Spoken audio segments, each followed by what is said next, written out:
बार की बात है।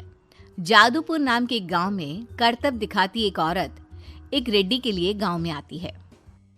आइए आइए मेहरबान कदरदान, खाइए रोहड़ा के ताजे ताजे केले। कभी खाए नहीं होंगे ऐसे केले, पीले पीले केले खाइए। ये कहकर रोहड़ा हाथों में 4 केले लिए उन्हें सर्कल में जोर जोर से हवा में उछालती हुई करतब दिखाती है, जिसे देखकर आसपास के सारे बच्चे अपने अपने मम्मी पापा से उस औरत के पास जाने की जिद करने लग जाते हैं। पापा, ऐसा तो सर्कस में बॉल से होता है ना, ये आंटी तो केले से कर रही है। चलिए ना पापा, देखते हैं। रोहड़ा एक पतली सी तार पर चलती हुई केलों से करतब दिखाती है। आते जाते सभी लोग बाहर रुककर उसके करतब देखते हैं और वाह वाही करते नहीं थकते।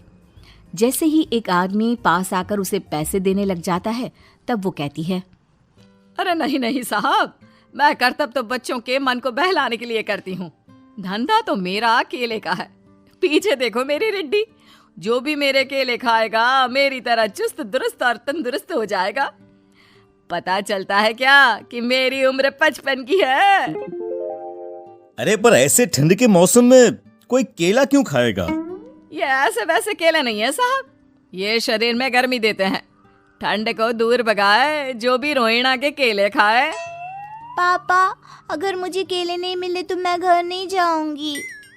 तभी उसके पापा कहते हैं कि बेटा, केले ठंड में कभी गर्मी नहीं देते। ये सब कहने की बातें हैं, सामान बेचने का तरीका है इनका। पर पिंकी नहीं मानती। मैं केले खाऊंगी। पिंकी की जिद के आगे नत्थू हार जाता है और उसे केले खरीद कर दे देता है। पिंकी खुश होकर केले घर ले आकर खाती है। अब मैं भी करतब करूंगी, कितना मजा आएगा। जादुई केले। पिंकी पहला केला खत्म भी नहीं करती कि वो बेहोश हो जाती है। दूसरे केले से एक काला धुआं आता है और रोहड़ा चुड़ैल बनकर बाहर निकल आती है। मेरे भूतिया केले बच्चे न खाए, ऐसा हो ही नहीं सकता। जादूपुर वालों, कब तक बचोगे? आ गई हूं मैं रोहड़ा, जिसका कोई नहीं कर सकता सामना। रोहड़ा पिंकी को गोद में उठाकर काले धुएं में कहीं गायब हो जाती है। शाम के वक्त नत्थू घर लौटता है और पिंकी को घर में ना पाकर उसकी माँ से कहता है, माँ पिंकी कहाँ है?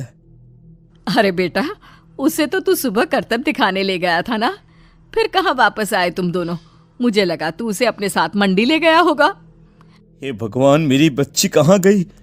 मैं उसे घर ही तो छोड़कर गया था माँ।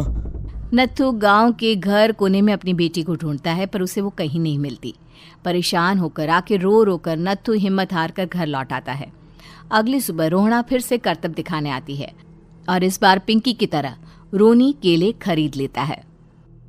50 रुपए दिए थे पापा ने, सारे पैसों की मैंने केले खरीद लिए हैं।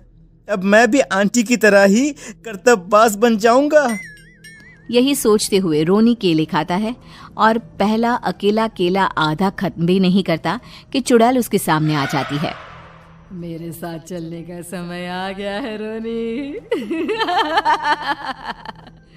ये तो बस शुरुआत है। अब इस गांव के सारे बच्चे धीरे धीरे मेरे कब्जे में होंगे, एक बच्चा भी नहीं बचेगा। ये कहकर रोना रोनी को गोद में लेकर काले धुएं में अदृश्य हो जाती है। इसके बाद हर रोज गांव में से कोई ना कोई बच्चा गायब होता, पर ऐसा क्यों हो रहा है किसी को भी समझ में नहीं आ पा रहा था। रोज की तरह अपनी बेटी पिंकी की तलाश में नत्थू गांव के एक तालाब के पास बैठा रो रहा था। कहाँ गई मेरी पिंकी? शकुंतला के जाने के बाद एक वही तो मेरा सहारा थी। अरे उसकी आत्मा कोस रही होगी मुझे कि मैं अपनी बच्ची को संभाल भी नहीं पाया। नत्थू ये कहता हुआ रो ही रहा था कि तभी तालाब में से उसे शकुंतला की आवाज सुनाई देती है। कहाँ थी तुम शकुंतला? हमारी बच्ची और सारे गायब हुए बच्चे रोहड़ा के कब्जे में हैं। वो बच्चों को जो केले देती है उससे बच्चे बेहोश हो जाते हैं और उसके कब्जे में आ जाते हैं और वो उन्हें ले जाकर काली दुनिया में ले जाती है। पर वो ऐसा क्यों कर रही है? ये मैं नहीं जानती, पर उस दुनिया का रास्ता मैं आपको बता सकती हूँ। जहाँ ये नदी खत्म होती है वहाँ एक केले का पेड़ है, उसके नीचे एक दरवाज़ा है, वहीं से रास्ता जाता है उस दुनिया का। ये कहकर शकुंतला की आत्मा गायब हो जाती है। गांव के सभी लोग झुंड बनाकर उसी रास्ते से काली दुनिया में चले जाते हैं और वहां देखते हैं कि सारे बच्चे वहां काम कर रहे थे। पापा मुझे ले चलो यहाँ से। पापा पापा। सभी बच्चे अपने मम्मी पापा से लिपट जाते हैं। तो तुम लोग यहाँ तक आ गए? क्यों हमारे बच्चों को पकड़ लिया तूने? तुझे शिकार ही बनाना है तो ले, हम सब आ गए हैं, हमें खा ले। नहीं, मुझे बच्चे चाहिए, मेरे बच्चे के बदले तुम लोगों के बच्चे। क्या मतलब? मैं इसी गांव में रहने वाली एक औरत थी। केले की चोरी के इल्जाम में मेरे बेटे को गांव वालों ने इतना मारा कि वो मर गया।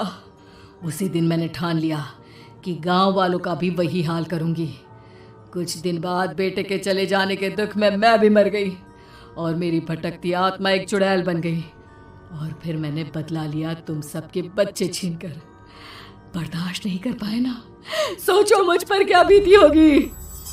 हमें माफ कर दो रोना, पता नहीं ये किसकी गलती थी पर हम सभी माफी मांगते हैं। हमारी खुशियां लौटा दो, तुम भी तो एक माँ हो। गांव वालों की बात सुनकर रोना का मन पिघल जाता है और वो बच्चों को छोड़ देती है। उसके बाद काली दुनिया बच्चों के लिए जादुई दुनिया बन जाती है। अब कोई भी कभी भी वहां आ जा सकता था।